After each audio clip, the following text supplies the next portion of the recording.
today's topic is temporal fossa, infratemporal fossa and muscle mastication.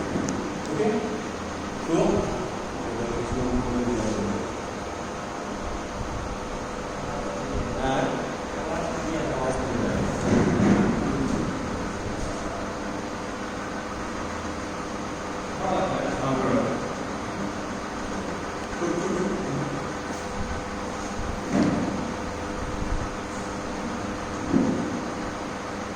today's topic is temporal fossa, infratemporal fossa and muscle mastication. For any fossa or any triangle, what is important is the most important ingredient for any fossa or any triangle is the boundary of the fossa or the boundary of the triangle. A structure which forms the boundary of the triangle or the fossa, number 2. Number 3, the content of the fossa or the triangle. And the difference between the fossa and the triangle is that there is a communication in case of the fossa, but there is no communication in case of the triangle. Clear? The fossa communicates with the other structure or other fossa or other cavity through by means of a foramen or fissure or gap, but the triangle does not communicate with any other structure. So now our today's topic is temporal fossa. Now temporal fossa, for the boundary of the temporal fossa is, we have to take the first the boundary of the temporal fossa. We have already read about the normal lateralis, but one thing which we have missed was the temporal line. Okay, so that what is temporal line? The temporal, see this is known as, what is this is known as? This is known as the zygomatic process of the frontal bone, and this is known as frontal process of the zygomatic bone. Okay, so from the frontozygomatic suture or from the zygomatic process of the frontal bone, from the zygomatic process of the frontal bone, there is a line which goes backward. First it crosses the frontal bone, then it crosses the cornal suture, then it comes over the parietal bone. Clear? While when it comes over the parietal bone, here you can see the two lines are more clear and more prominent over there. Two lines are more clear and more prominent over there. So this is known as the superior temporal line and this one is known as inferior temporal line. We have got two temporal line only when we are on the parietal portion of the normal lateralis. Clear? Now when you trace it backward, the line becomes single, and this line, see this line is going to meet the supramastoid crest. This line going to meet the supramastoid crest, and this line is going to become continuous with the posterior root of the zygomatic arch. Clear? Or you can go by this way: posterior root of the zygomatic arch, supramastoid crest, and inferior temporal line. So the superior temporal line and inferior temporal line are prominent only in cases of the parietal bone. When you trace it forward, it is called the superior temporal line, and this superior temporal line starts from the zygomatic process of the frontal bone, crosses the frontal bone, crosses the cornal suture, and come over the parietal bone. Here we have got two superior and inferior temporal line, but when we trace it backward, when it goes posteriorly, we have got only one line, and this line is known as the inferior temporal line. This line is known as inferior temporal line. Clear? Now, this line is clear. Now we come to the temporal fossa. The temporal fossa has got superior boundary, it has got inferior boundary, it has got anterior boundary, it has got posterior boundary. Clear? It has got floor, it has got roof, and it has got content, it has got communication. Clear? Now first we take the above boundary of the temporal fossa, and the above boundary of the temporal fossa is none other than the superior temporal line. Superior temporal line is the above boundary of the That means the temporal fossa, extent of the temporal fossa is right on the parietal bone region only. In the parietal bone and this zone only. This zone, for me, this zone is known as this entire zone. Means it does not come upon the posterior aspect. It comes only on the middle and the anterior portion. Clear? So this one is the superior temporal line. What about the inferior boundary? The inferior boundary has been divided into medial and lateral portion. The medial one is over here and the lateral one is over here.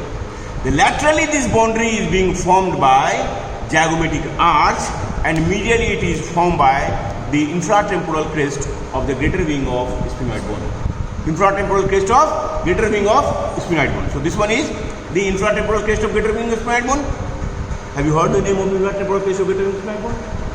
The greater wing of sphenoid bone is a big chunk, and it has been divided into two portions. One is the above and one below, and it is being demarcated by a crest, and this crest is very important. Soon we will again discuss about this line, and this line, this crest is known as the, since it is in the temporal, infratemporal zone, so that's why I call infratemporal, and crest of what? The greater wing of sphenoid bone.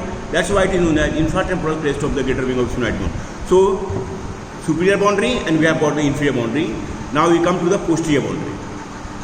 Posteriorly, it is the supramostoid crest. It is the supramostoid crest which forms the posterior limit of the superior temporal fossa.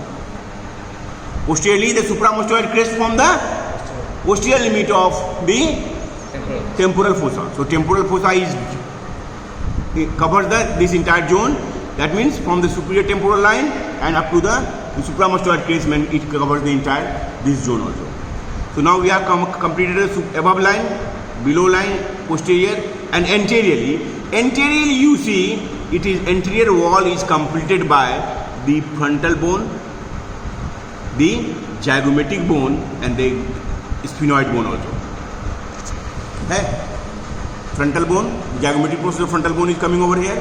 The zygomatic process, the frontal process of zygomatic bone is going over here, so it is over here, and some portion of the greater wing of sphenoid bone is there, so sphenoid bone also. So this forms the anterior wall of the temporal fossa. So what we have completed? Above, below, anterior, posterior. Now we left with the floor and the roof. Floor and the roof. If anything which covers it like this, what will happen? The structure below will be its content, and this will become its roof. This will become its roof. Okay? So as we know, the superior temporal line in attachment to the temporal fossa. Attachment to the temporal fossa. From the superior temporal line, the temporal fossa comes, and this fossa gets attached to the zygomatic arch. This fossa gets attached to the zygomatic arch. So this temporal fossa, which comes from the superior temporal line and going up to the zygomatic arch, and it creates a gap below the fossa, this forms the roof of the temporal fossa. From the roof of the temporal fossa. Clear? Now we come to the floor. The floor is being formed by the, you see, it is the temporal bone, squamous process of the temporal bone, squamous part of temporal bone. Then we have got the parietal bone also. Then we have got the greater wing sphenoid bone also. And we have got the frontal bone also. So this four bone creates a junction, and this junction is known as pterion. This is known as pterion. So the floor of the temporal fossa is formed by actually the pterion, and the importance of pterion is that below this pterion lies the middle meningeal vein, anterior division of the middle meningeal artery, and a stem of lateral sulcus of the cerebral cortex. Stem of lateral sulcus of cerebral cortex lies over here. The three important structures which lie over here. And why it is important? Because whenever there is a blow over the head, when you are not wearing a helmet and you suffer a road traffic accident, and there is a blow over here, what happens over here? The middle meningeal artery gets ruptured, and this artery creates a clot or a hematoma between the durameter and the skull. And this is known as the extradural hematoma. Now, further this compresses the motor area of the cerebral cortex and the opposite side of the, and it affects the opposite side. If the right side where the motor area has been affected, has been paralyzed or injured, the left side of the motor area will be affected. Clear? The effect will be on the left side. So what is important is that you know that this extradural hematoma is lodged over here. So the point is, the side is clear. So you do the suction from here, or you do trifling over here, and you remove the clot, and the patient will get relief. So this is about the floor, roof clear. Now we come to the content of this fossa. The most important content of the temporal fossa is temporalis muscle. And temporalis muscle originates from the inferior temporal line. Superior temporal line give attachment to the temporal fossa, and from the inferior temporal line the temporalis muscle is coming. Superior temporal line get attached to the zygomatic arch, but the temporalis muscle passes through the gap. So it utilizes the gap created by the temporal fossa very well. Clear? इसने gap बनाया और ये उस gap उसके नीचे से निकला और उसके अंदर से घुस गया यहाँ से. Clear? So the inferior temporal line give attachment to the temporalis muscle, and so the temporalis muscle is the one of the most important content of the temporalis fossa. And then we have got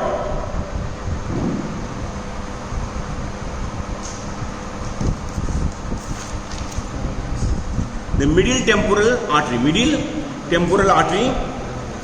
the zygomatico-temporal nerve and the vessels.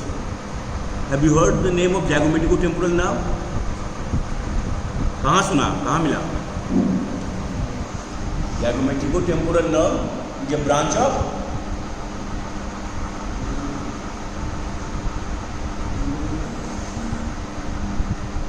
all the branches of mandibular nerve are very beautiful.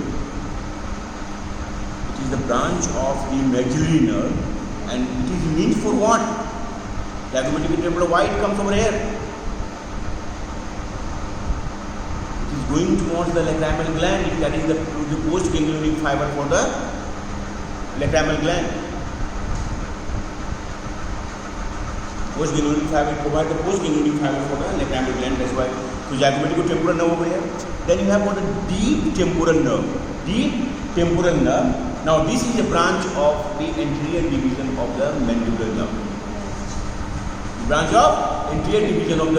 nerve. And this supplies, the name suggests deep temporal nerve, so it supplies the temporalis muscles. Clear? And the deep temporal artery. So the contents are the temporalis muscle, middle temporal artery, deep temporal artery, zygomatico-temporal nerve, and temporalis muscle. This fossa is the easiest of the three fossa which you will read in the skull zone. This is the easiest one. And the structure which passes and the communication is the gap created by the zygomatic arch and the infratemporal crest of the greater wing of the sphenoid bone. That is a gap deep to the zygomatic arch. Gap deep to the zygomatic arch is the communication between the temporal fossa and the infratemporal fossa. Temporal fossa communicates only with the infratemporal fossa. It has got single communication.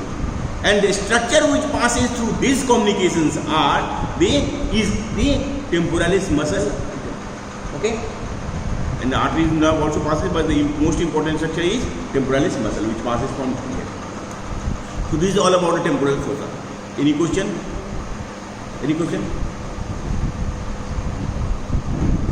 बोलो. समझ नहीं आया, फिर समझा. Above we have got the superior temporal line. First, you have to understand the temporal line. The temporal line, to begin with superior temporal line, in the middle it is superior and inferior temporal line, and finally it ends as inferior temporal line. Clear?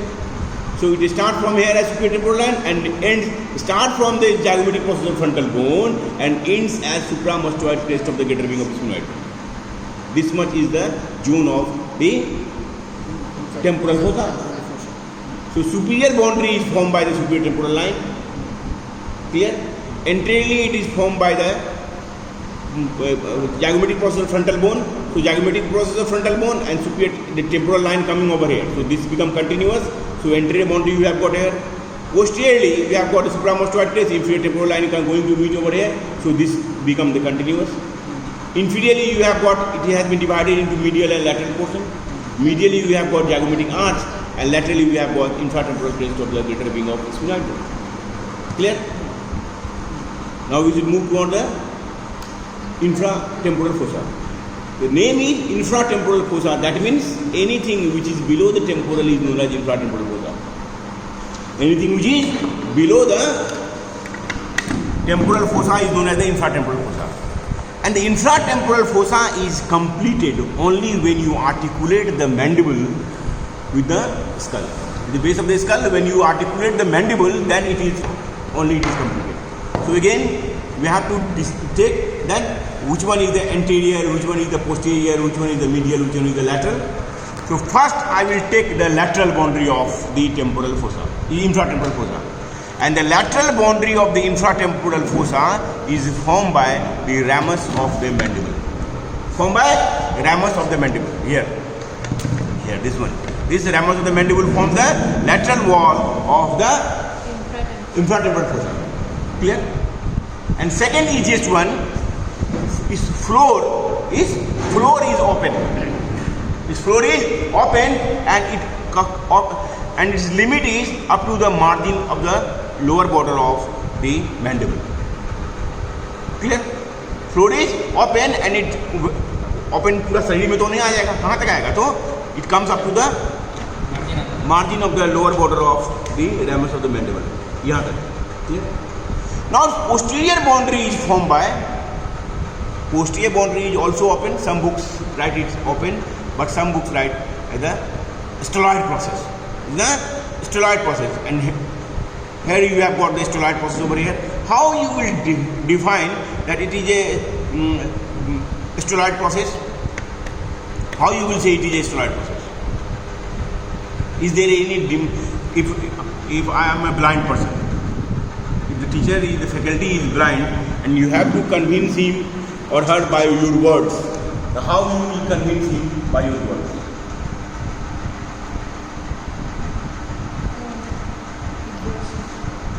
Cylinder-like process. Styloid process is the process of the temporal bone. Number one, it is the process of temporal bone only, and it is projects downward from the tympanic portion of the temporal bone. Projects downward from tympanic plate of the temporal bone. So you have got the styloid process over here. So the styloid process and the structure attached to it. There is a question which comes in the university examination. The styloid apparatus. They find the structure which attached to this, which take origin from three origin and two attachment. They all three are from all three have got three different nerve supply. They all comes from the three different arches. Okay.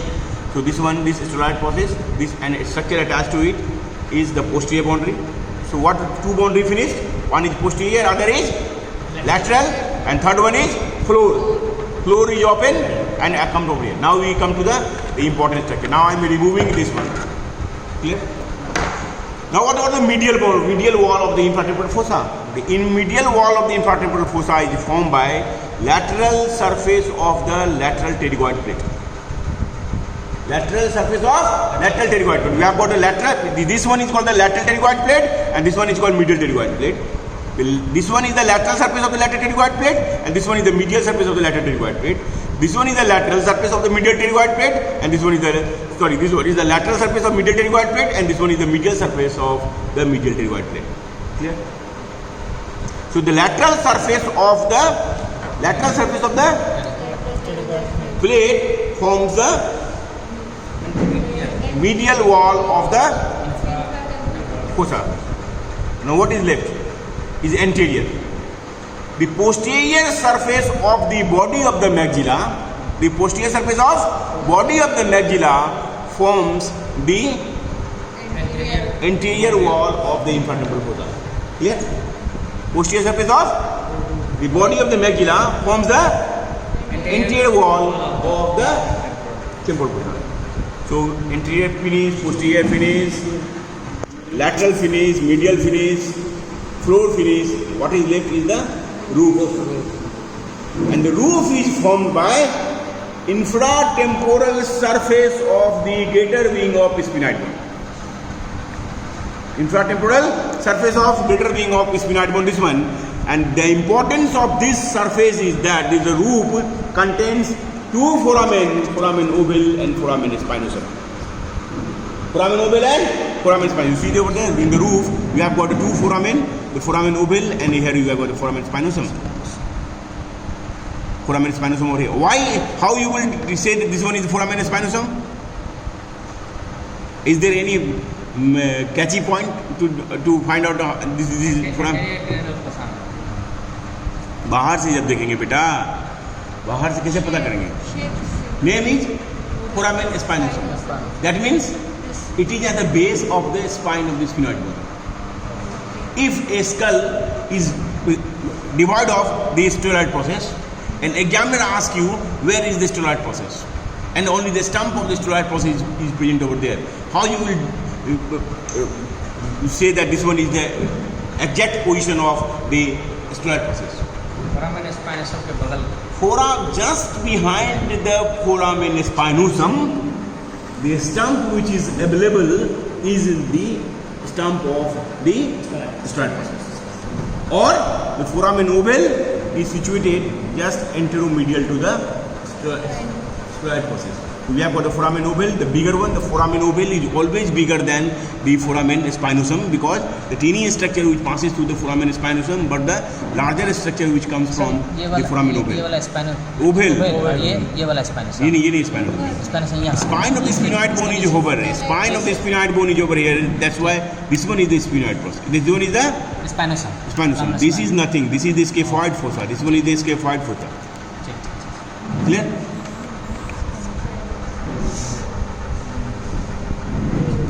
This one is foramen ovale. This one is foramen spinosum. Clear? So what we have finished? The anterior wall. Anterior wall is formed by. Anterior wall is formed by. Body of maxilla. Posteriorly by styloid process and structure attached to it. Clear? Now the laterally formed by ramus of the mandible. Laterally by the ramus of the mandible. Medially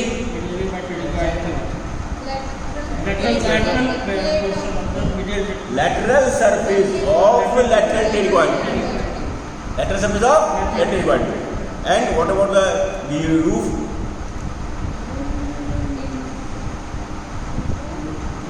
Roof.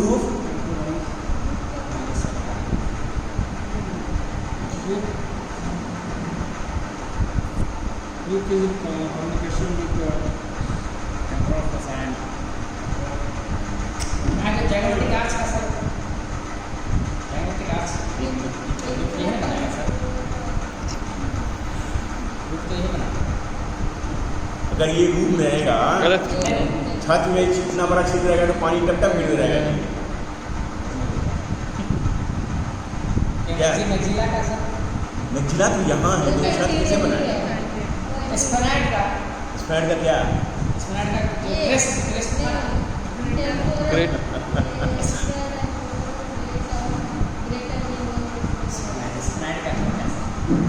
ये वाला जो surface है, ये this is the crest of the infratemporal surface of the greater wing of sphenoid. This is the crest. and this one is the infratemporal surface. Crest is elevation. Okay, and this one is surface. This is smooth one.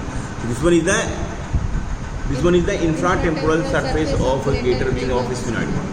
Infratemporal surface of greater wing of sphenoid bone. Clear? And this roof contains the posteriorly the two foramen. Those are foramen ovale and foramen spinous.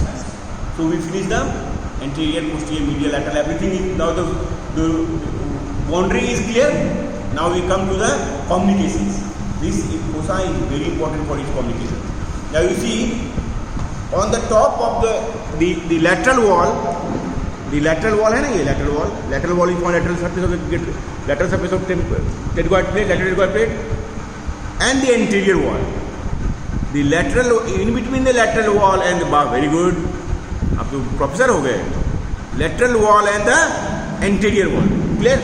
Lateral wall and anterior wall. There is a gap over here. There is a gap over here, and this is actually the fissure. This is the fissure. And what is the name of this one? This one is the name of name. इसका नाम क्या है? Pterygoid. And what's the name of this? This is the name of maxilla. And in between the two, you have got the fissure over there. So its name is pterygomaxillary fissure. Clear? क्या नाम रहेगा इसका? Pterygomaxillary fissure. And through this pterygomaxillary fissure, infratemporal fossa communicates with the pterygopalatine fossa medially. तो पूछेगा examination में, the medial communication of the infratemporal fossa is the pterygomaxillary fissure, and the fossa with which the infratemporal fossa communicates medially is the pterygopalatine fossa. Pterygopalatine fossa ये सबसे tough fossa है. ये कुछ दिन जब आप लोगों को पढ़ा लेंगे उसके बाद बताएंगे, क्योंकि अभी तो घुसेगा ही नहीं दिमाग में. This is the pterygopalatine fossa. So this and why this? Because this is the structure. अभी जब हम लोग कंटेंट पढ़ेंगे तो हम लोग देखेंगे important कि what's the important of this one. The maxillary artery and the maxillary nerve. Maxillary artery and maxillary nerve. The gateway of the maxillary artery and the maxillary nerve is none other than the pterygomaxillary fissure. Pterygomaxillary fissure. So one communication is over here. The next communication is the superiorly the gap to the temporal fossa. Gap just behind the zygomatic arch to the temporal fossa. Now to the above communication, anterior communication. Anteriorly how it is communicated. You see, when you trace the pterygomaxillary fissure above, when you trace the pterygomaxillary fissure above, you see over here, and you come over here, and you see where your pain is going towards. Orbit. Going to what? Orbit. And you see in the orbit, it is in the superior part of the orbit or it is in the inferior part of the orbit? It is in the inferior part of the orbit. It is the inferior part of the orbit because तुम लोग जानते नहीं हो, but supraorbital fissure is present where? Frontal. बाबू हिल कर देगा क्या मैं? Supraorbital fissure you cannot see from outside until you remove the vault of the skull. Remove the vault of the skull because हमने आपको बताया था the greater wing of sphenoid bone and the lesser wing of sphenoid bone creates a gap, and that gap is known as the supraorbital fissure. Known as supraorbital fissure. So this one is known as the infraorbital fissure. This one is known as infraorbital fissure. So the infraorbital fissure is over here. So anteriorly, the infratemporal fossa communicates with the infraorbital fissure, and through this communication, structure reaches from the infratemporal fossa right up to the orbit. Clear?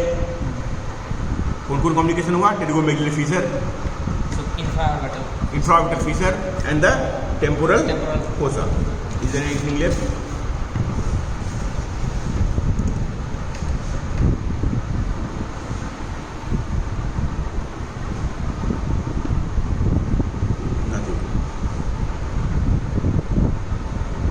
Below it will communicate with the structure in the neck. Below it will communicate with the structure of the neck lateral to the pharynx. below में जब to because why to the neck of the neck because this below you don't have any stopper. You don't have any stopper. This is the floor is open. The floor is open. So this Communicates with that the it neck. communicates with the structure in the neck. Lateral to the pharynx. Pharynx lateral में जो structure होगा उसे ये communicate करेगा. Clear? Now the content of this one. This content of this fossa. Content में सबसे पहले हम लोग 3 हेडिंग में पढ़ेंगे. Artery, the nerve and the muscle. Artery, nerve and muscle.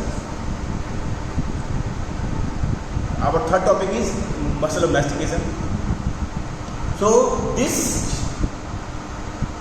the lateral pterygoid muscle has got 2 heads and the medial pterygoid muscle has also got 2 heads.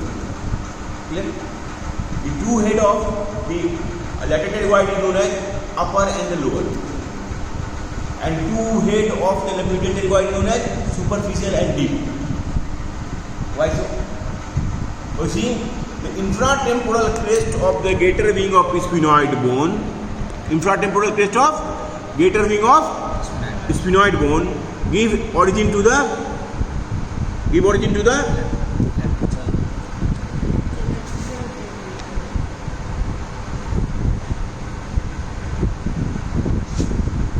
infratemporal crest gave attachment to the upper head of zygomatic arch. Sorry, upper head of lateral pterygoid muscle. Infratemporal crest and infratemporal surface of the greater wing of sphenoid bone, the structure which was forming the roof of the infratemporal fossa. Infratemporal crest and infratemporal surface which was forming the roof of the infratemporal fossa. This give attachment to the upper head of the lateral pterygoid muscle, and the lateral surface of the lateral pterygoid plate give origin to the lower head of the lateral pterygoid muscle. Why so? Why it is upper lower? Because this one is upper and this one is lower. That's why it is known as upper and lower. Clear? So the one muscle which is the content of the infratemporal fossa is the lateral pterygoid muscle. Clear? Next muscle is the medial pterygoid muscle. The medial pterygoid muscle comes from the maxillary tuberosity. Comes from maxillary tuberosity. What is maxillary tuberosity? The tuberosity which is present just behind the third molar teeth. Just behind the third molar teeth, adjacent to the pterygoid plate. देखो pterygoid plate के आसपास आ गया. This one is known as the maxillary tuberosity. So this give attachment to the superficial head of the medial pterygoid muscle, along with the pyramidal process of the palatine bone which comes over here. यहाँ पर नहीं दिख रहा. Pyramidal process of the palatine bone also we give attachment to this one. So this one give attachment to the medial pterygoid muscle. This one is superficial, and if we use one structure is over here and one structure is over here. This one is एक pen यहाँ पर रखो और एक pen यहाँ पर रखो तो एक हो जाएगा superficial, दूसरा हो जाएगा deep. Medial surface of the lateral pterygoid plate. Medial surface of the lateral pterygoid plate give origin to the deep head of the medial pterygoid muscle. Give attachment to the deep head of attachment to the medial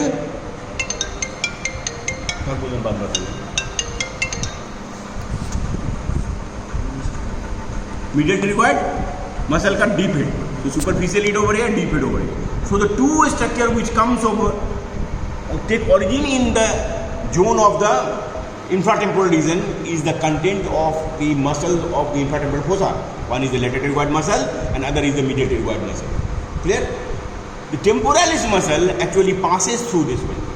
It does not take origin in the infratemporal region, it takes origin in the temporal region. So it is the content of the temporal fossa. It is not the content of infratemporal fossa. Now we come to the arteries and the ये जो दो head हुए आपके ये superficial head और deep head of the zygomatic the lateral pterygoid muscle, this creates a beauty. Through this gap one structure passes. This is known as the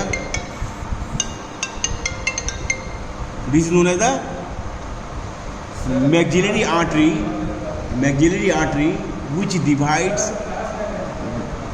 is divided by the lateral pterygoid muscle into the first, second and third part. ठीक, ये ऐसे कोई structure है, यहाँ से एक structure पास करेंगे. ठीक, This one is known as the first portion. The portion which lie between the two structure is known as second portion, and beyond the structure is known as the third portion. So the lateral pterygoid plate muscle is over here, एक superficial एक deep head, और इसके बीच से maxillary artery यहाँ से पास करता है और पास करके यहाँ पर इसको pterygomaxillary fissure से यहाँ जाएगा ये.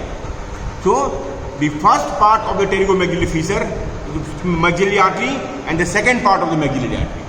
Third part actually enters into the pterygomaxillary fissure. So third part is not the content of the infratemporal fossa. Content of the infratemporal fossa is first part and the second part.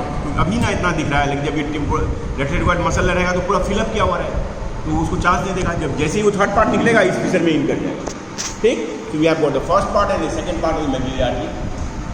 But the third part gives important artery known as the posterior superior alveolar artery. Known as the posterior superior alveolar artery, which comes from the third part, which enters through the posterior alveolar foramen over here. Posterior surface of the body of the maxilla है, उसमें एक foramen यहाँ पर मैं दिखाई देगा आपको, ये see over there. This teeny, this very small foramen, through this foramen passes the posterior alveolar nerve and the vessels. So posterior alveolar artery is the branch of the third part of the maxillary artery which lie in the infratemporal region. Clear? So तीन artery हुए, first part of the maxillary artery, second part of the maxillary artery and posterior alveolar nerve. Now you come to the posterior alveolar artery. Now come to the nerve. जब हम लोग floor पर roof पर रहते हैं, there we have already read about the foramen ovale. The structure which comes out from the foramen ovale is known as the mandibular nerve. So mandibular nerve is the content of the infratemporal fossa. Just below the mandibular nerve, we have got important ganglion known as the OT ganglion, which is very important for the parotid gland. So this OT ganglion is the content of the infratemporal fossa. Is the content of infratemporal fossa. So one is the mandibular nerve, another is the OT ganglion. Then you have got the one important nerve is known as the cauda tympani nerve. Is known as the cauda tympani nerve, which is also the content of this fossa, because the cauda tympani nerve joins the lingual nerve. It joins the lingual nerve to reach the submandibular gland and sublingual gland. इसका zone supply यहाँ पर, यहाँ से यहाँ. So where from the pterygomaxillary cauda tympani nerve comes out? See, there is a fissure over here. There is a fissure over here. एक कागज दो, pen कागज दो, बताते कागज दो.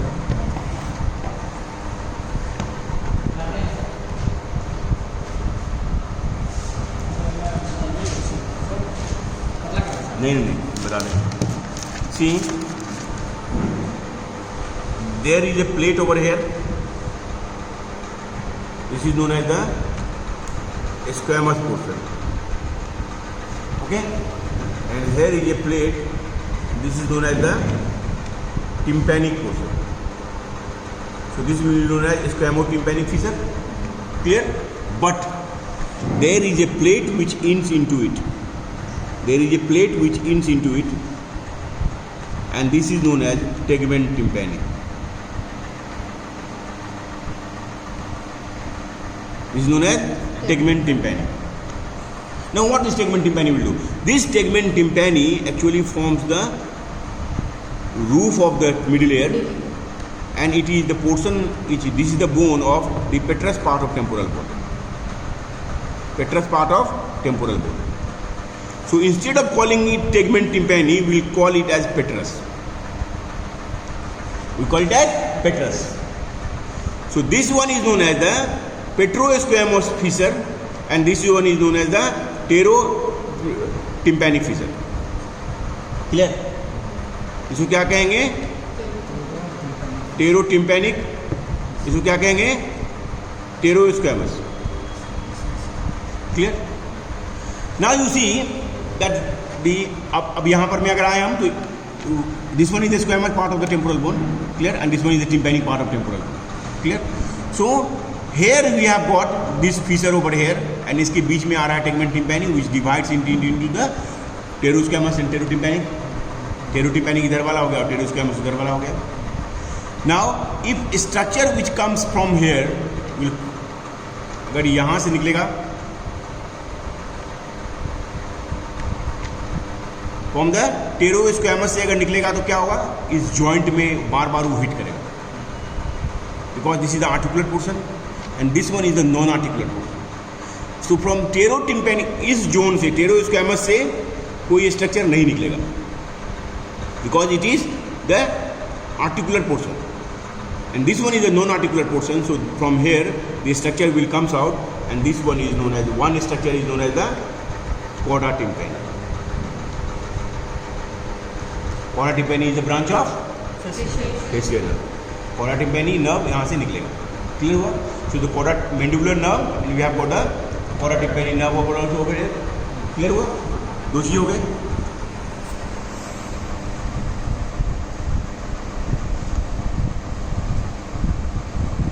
And also we have got the posterior superior alveolar nerve था, तो posterior alveolar artery था, तो posterior alveolar nerve भी आते हैं.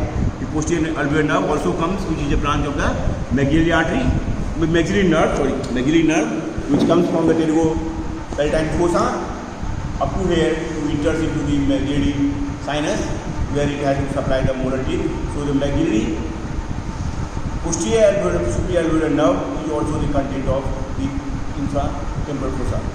So in the muscles we have got the medial lateral pterygoid and medial pterygoid. In the artery we have got the first part and the second part and posterior superior alveolar artery. In the nerve we have got the mandibular nerve, optic ganglion, chorda tympani nerve, and the posterior superior alveolar nerve.